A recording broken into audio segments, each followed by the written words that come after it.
ਵਾਹਿਗੁਰੂ ਜੀ ਕਾ ਖਾਲਸਾ, ਵਾਹਿਗੁਰੂ ਜੀ ਕੀ ਫਤਿਹ. On Christmas Eve, 103 years ago, my grandfather waited in a dark and dank cell. He sailed by steamship across the Pacific Ocean from India to America, leaving behind colonial rule. But when he landed on American shores, immigration officials saw his dark skin, his tall turban worn as part of his Sikh faith, and saw him not as a brother, but as foreign, as suspect, threw him behind bars where he languished for months. Until a single man, a white man, a lawyer named Henry Marshall, filed a writ of habeas corpus that released him Christmas Eve, 1913. My grandfather, Kehar Singh, became a farmer, free to practice the heart of his Sikh faith, love and oneness. And so when his Japanese American neighbors were rounded up and taken to their own detention camps in the deserts of America, he went out to see them when no one else would. He looked after their farms until they returned home. He refused to stand down. That's right. In the aftermath of September 11th, when hate violence exploded in these United States and a man that I called uncle was murdered, I tried to stand up. I became a lawyer like the man who freed my grandfather, and I joined a generation of activists fighting detentions and deportation, surveillance and special registration, hate crimes and racial profiling. And after 15 years, with every film, with every lawsuit, with every campaign, I thought we were making the nation safer for the next generation. And then my son was born.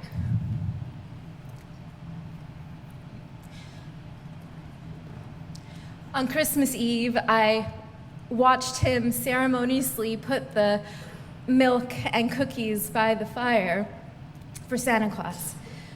And after he went to sleep, I then drank the milk and ate the cookies. I wanted him to wake up and see them gone in the morning. I wanted him to believe in a world that was magical.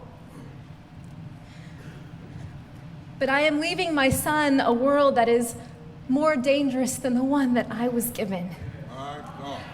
Because we are raising a brown boy in America. A brown boy who may someday wear a turban as part of his faith. And in America today, as we enter an era of enormous rage, as white nationalists hail this moment as their great awakening, as hate acts against Sikhs and our Muslim brothers and sisters are at an all-time high, I know that there will be moments, whether on the streets or in the schoolyard, where my son will be seen as foreign, as suspect, as a terrorist. Just as black bodies are still seen as criminal. Brown bodies are still seen as illegal.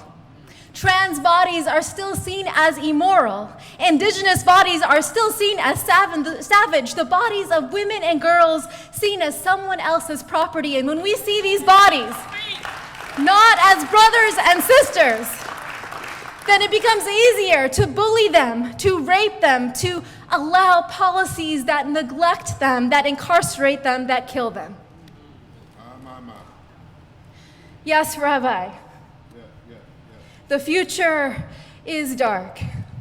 On this New Year's Eve, this watch night, I close my eyes and I see the darkness of my grandfather's cell. And I can feel the spirit of ever-rising optimism in the Sikh tradition, Chardi Kala, within him. And so the mother in me asks, what if? What if this darkness is not the darkness of the tomb, but the darkness of the womb? What if our America...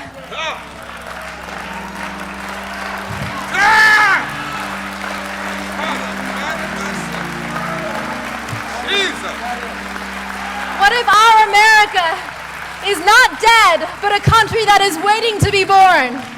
What if the story of America is one long labor? What if all of our grandfathers and grandmothers are standing behind us now, those who survived occupation and genocide, slavery and Jim Crow, detentions and political assault? What if they're whispering in our ear today, tonight, you are brave? What if this is our nation's great transition?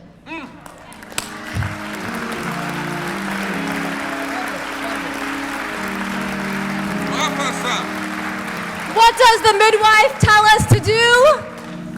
Breathe. And then, because if we don't push, we will die. If we don't push, our nation will die. Tonight, we will breathe. Tomorrow, we will labor in love, through love, and your revolutionary love is the magic we will show our children. Vai Guru Ji Ka Khalsa, Vai Guru Ji Ki Fateh.